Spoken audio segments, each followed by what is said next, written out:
Yung mga ganito, kawawa yung kambing kapag may malakas na ulan. Tapos gabi, magandang araw mga kaalagad. So sa video ito mga kaalagad, subukan nating i-react on the spot ang yung video na in-upload ni Chris na kahapon, kung saan may title ito na ito ang dahilan bakit binili ko ulit ang lupa. So alamin natin kung ano yung dahilan talaga ni Chris na kung bakit binili niya yung lupa nila. So tara mga kaalagad, simulan na po natin. Totoo yan Chris, legit yung sinasabi mo na yung pagbablog na talaga yung hanap buhay mo. Kaya iwasan mo na hindi ka makapag-upload ng ilang linggo, sikapin mo at iwasan mo ding na magkasakit ka. Kasi yun talaga yung isa sa mga hadlang sa mga plano mo, kasi lawas ang kapital natin. So paano mo magagawa yung pagbablog kung may mga sakit ka, may dinaramdam ka? So hindi, 'di ba, mahihirapan ka. So sana wag matigas ang ulo. Dahil ayun nga niya dito, ipapunta siya doon sa bundok para i-check. Ayun, dahil nandun na daw yung kambing na binili niya, tapos yung pinagawa niyang bahay ng kambing. So yun yung bisitahin ni Chris na. So hindi pa daw siya totally okay dito, no? So yun din naramdam niya, pero pinilit niyang pumunta doon sa yung kanyang kambingan nang sa ganon may ma-vlog siya. So 'di ba Chris, may resulta, napilitan ka kahit hindi ka pa totally okay. Which is ang dapat talaga dyan, dahil may dinaramdam ka, lagnat, UTI at yung ulcer mo, ang mas okay talaga dyan is ipahinga mo muna, gamutin mo muna, at saka ka na mag kilos-kilos or mga gawa-gawa dyan sa bukid nyo kapag totally ka na okay. Yun talaga ang dapat. Pero ayun, dahil pagbablog yung trabaho mo, napilitan ka. So hindi sana mangyayari yan kung hindi matigas yung ulo mo, no? Hindi ka sana susumpungin ng sakit mga sakit mong yan. So 'di ba, may resulta.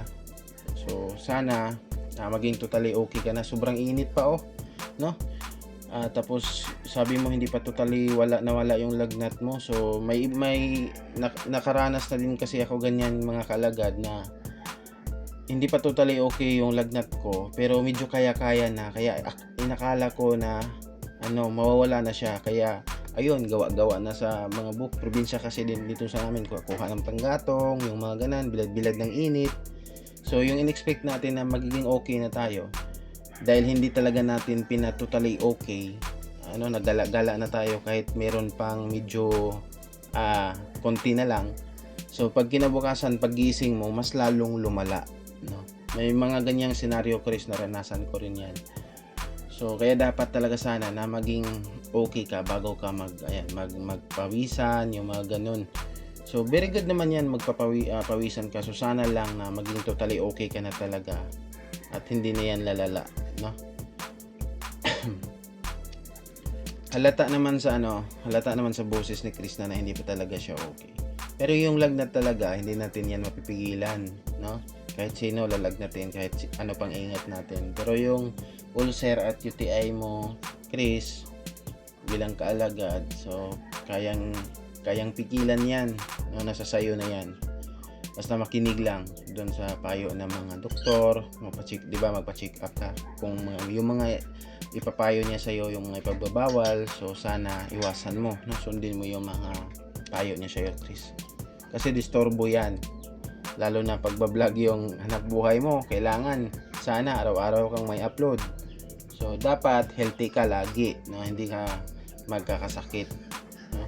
Okay na yun kung magkasakit man tayo, lagnat, okay lang yun, kasi hindi natin kontrolado yung hangin, yung katawan natin, yung panahon, hindi natin kontrolado. Pero yung mga sakit na tayo na mismo yung gumagawa ng sakit, lalo na yung ulcer, sa kapabayaan na natin. So maging responsable ka dyan, iwasan mo yan, no? Kasi pwede naman pwede naman iwasan yan, no? Nasa sayo na yan. So ayan, nagulat si Chris na pagdating niya yung bahay na pinagawa niya para sa kambing is wala palang sahig. So siguro yung plano ni Chris na is yung may sahig, no? So tama naman, para sa akin lang mga kalagad ha. Meron naman ding mga ganito lang na walang sahig. Pero para sa akin kasi, yung mga ganito, kawawa yung kambing kapag may malakas na ulan. Tapos gabi, hindi sila makapagpahinga. Kailangan nilang tumayo hanggang umaga, kasi pag malakas yung ulan, malakas yung baha, so may malaking posibilidad na papasok yung tubig dito. Kasi walang sahig eh. Tapos, yung mga kambing hindi makahiga, hindi makatulog kasi mababasa sila. 'Di ba? Mas kawawa yung kambing kung may bagong may bagong silang ng mga kambing. So, medyo magkakasakit yung mga bagong silang na kambing, no? Pag ganun, kasi mababasa sila sa ulan. So, mas maganda sana. Tama naman yung plano ni Krishna na dapat may sahig. Sahig lang na hindi masyadong mataas. Dapat nasa baba lang din. Pero, distansya siya sa lupa ba? At doon na lang papatong yung mga kambing. Tama, yun din yung kadalasan nakikita ko. Pero ayun nga kay Krishna, no choice daw siya. Kasi, ito yung ginawa ng family niya. Pero para sa akin ha, kasi mas maganda yung plano kasi ni Krishna na lagyan ng sahig. Ano sa tingin niyo mga kalagad? Saan kayo papabor? Pero okay na yan, sabi nga ni Krishna na choice na daw siya. Pero papabago siguro yan ni Krishna kasi madali lang naman yan lagyan ng sahig. Para sa kambing lang naman yan, no? Temporary lang siguro yan. Mas mabuti lagyan ng sahig talaga. Para hindi maano yung paa ng kambing pag kawawa kasi sila eh. Sabi nga ni Krishna dito, feel niya daw mali yung pagkakagawa ng bahay ng kambing kasi plano pa niyang dagdagan. Ito pala yung rason kung bakit binili talaga ulit ni Krishna itong lupang ito para mabawi nila, no? Kasi nandito pala yung puntod ng dalawa niyang kapatid, yung sunod sa kanya at yung bunso nila.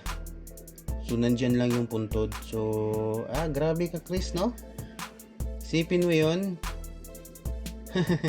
Nakakatuwa yung mga plano mo, Chris, ha? Yan, hindi ko in-expect yun. Na yun pala yung rason mo.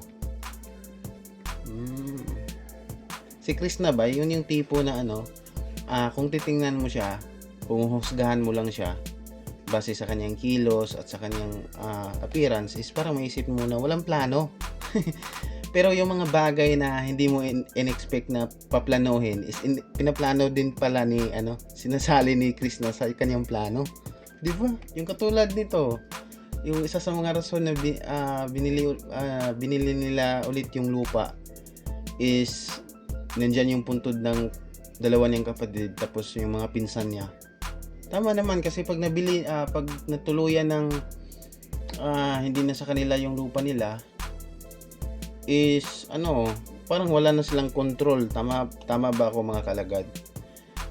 So kung anong gagawin ng bagong owner dun sa lupa, lalo na dun sa part ng may puntod, parang wala na silang rights ni Krishna na pumigil doon. Di ba? Kawawa yung puntod. So magaling ka, Chris, nakakatuwa ka. Ay, napabilib mo naman ako.